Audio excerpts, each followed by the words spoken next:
Hey everyone, welcome to this explainer. Today we're diving into a genuinely chilling life or death scenario to unpack the crucial differences between two concepts we use every single day, but, well, we often confuse them. I'm talking about morals and ethics. If you've ever felt completely stuck between a rock and a hard place, you know making the right choice is definitely not always easy.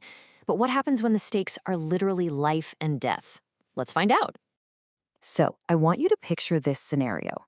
It's the dead of night, and a ship strikes a massive iceberg. Freezing, icy water rushes in, forcing the frantic survivors to completely abandon the ship. In all this chaos, a lifeboat, one that's specifically designed and intended to hold a maximum of 9 people, is suddenly crowded with 10 passengers. As you can probably guess, the situation turns dire fast. Because of that extra weight, the lifeboat slowly starts to sink. It's a terrifying realization. If the boat goes under, all 10 passengers will absolutely die in the freezing water.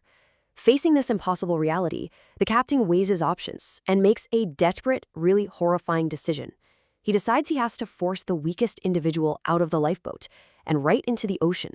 Now, the captain reasons out this grim decision with a very specific kind of logic. He argues that if he just sat there and did nothing, everyone would drown. Period. But this way, by forcing one person out, only one person drowns. Plus, he justifies this by pointing out that this one person would have drowned anyway if the boat sank. So, in his mind, sacrificing one life is the terrible but entirely necessary price to guarantee the survival of the remaining 9. But as you might expect, the other passengers on that sinking lifeboat push back hard.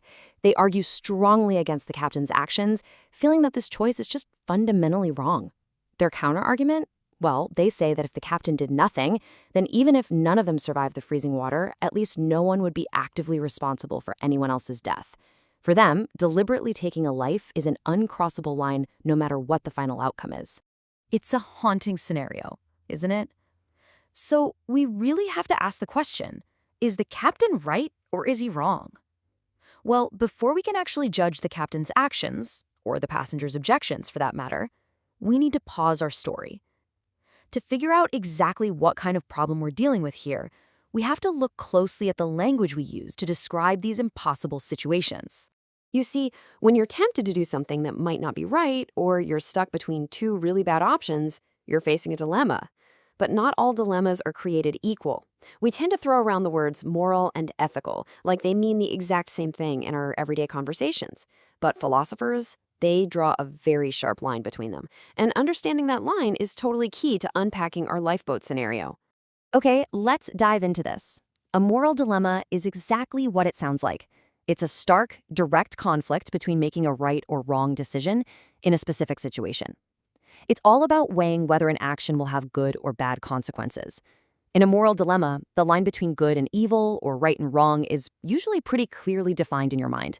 The real struggle is simply whether or not you'll actually choose to act on the right side of that line. An ethical dilemma, on the other hand, is much trickier. This is a situation where there's a really difficult choice to be made between two or more options. So, what actually makes it an ethical problem rather than a purely moral one? Well, it's because in an ethical dilemma, you aren't choosing between a clear right and a clear wrong. You're choosing between multiple options that might all seem completely justifiable, or, honestly, equally terrible. So, the absolutely crucial point philosophers make is this. Moral issues are about choosing right over wrong, while ethical issues force you to choose between two competing rights. Think of it this way. In a moral dilemma, your inner compass totally knows north from south.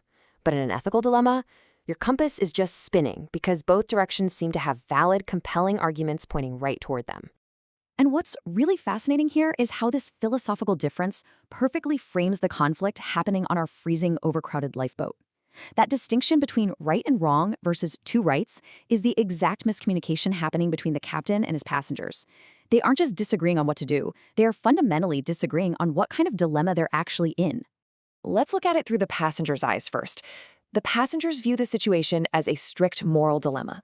To them, deliberately causing someone's death is simply wrong. End of story. It crosses a major, foundational moral boundary. The alternative, doing nothing, might lead to a deeply tragic outcome, but it ensures their hands remain clean. They're framing the crisis firmly as a battle of right versus wrong. But the captain, he views this entirely differently. He sees this as an ethical dilemma. In his mind, he's actively weighing two competing rights. The right of saving 9 lives is competing directly against the right of doing no harm to that one weakest passenger. He doesn't think he's choosing to do evil. He's making a horrific, calculated choice to serve the greater good of survival. It's a classic right versus right conflict, where the lesser of two evils just has to be chosen. It's a really heavy concept to wrestle with, for sure.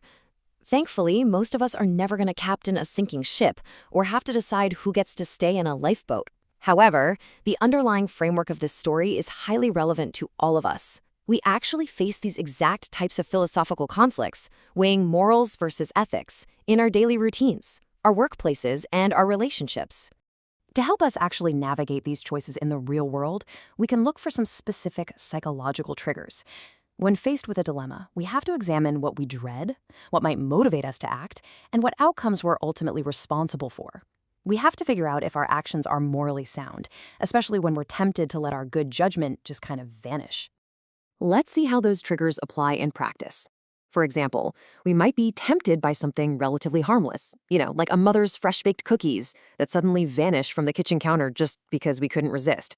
That's a tiny, super low-stakes internal conflict. But on the other end of the spectrum, we know it is morally wrong to buy stolen goods. That one is a clear-cut right versus wrong.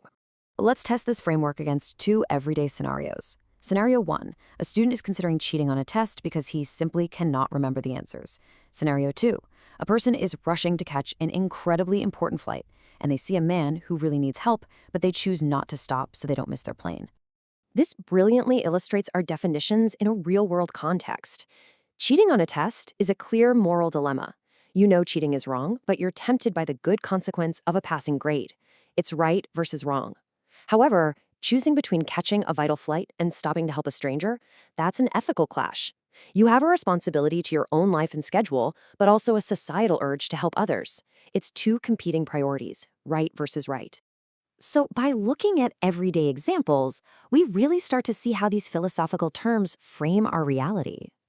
Knowing what you know now about that delicate balance between moral rights and wrongs and ethical competing priorities, let's look back at our 10 freezing passengers sitting in a boat built for 9. The next time you face a tough choice at school, at work, or at home, I want you to pause and ask yourself, is this a matter of right versus wrong, or right versus right? Just by defining the dilemma, you might actually find the answer. And as for our story today, I'll leave you with the ultimate question to ponder. If you were the captain of that sinking lifeboat, what would you do?